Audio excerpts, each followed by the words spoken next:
Business leader John Longworth has welcomed the baby steps the Chancellor took to grow the economy but warned the autumn statement was tepid. Jeremy Hunt's autumn statement took baby steps to grow the economy but overall was tepid and will leave Britain relatively poorer, a business leader has warned. John Longworth, a former Brexit Party MEP now chairman of the independent business network of family businesses, has warned that Mr. Hunt has failed to make up for a wasted year in his autumn statement but conceded it does have measures which will start to help the economy. In a damning assessment, Mr. Longworth claimed that too much time had been lost trying to justify the economic reasons given for removing Liz Truss from power and replacing her with Rishi Sunak. He warned that businesses will continue to struggle despite 110 measures on so-called supply-side reforms and a massive tax cut made permanent to encourage them to invest. Speaking to Express, Mr. Longworth warned that even some welcome measures like increasing the minimum wage will put a strain on some businesses trying to break even. Mr. Longworth said, "The Chancellor has taken baby steps in the right direction,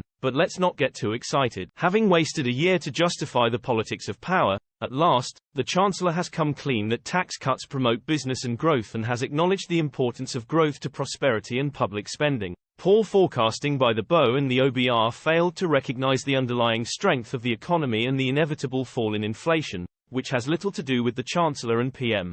He went on, "The increase in the minimum wage, although a welcome boost for workers, will put pressure on family businesses and can only be paid for by higher prices, loss of jobs or a curb on investment, the very thing the Chancellor says he wants to encourage. The continuation of targeted reliefs for investment in plant and machinery is to be welcomed, but why not reverse the corporation tax hike and extend the reliefs to commercial property?" However, Mr. Longworth said there were measures to be pleased about in the autumn statement.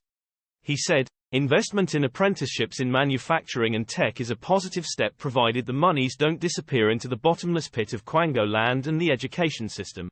However, he pointed to the figures which showed that growth is projected to be underwhelming at best. He said, "The predicted ambition for growth remains tepid and will result in the UK continuing to become relatively poorer.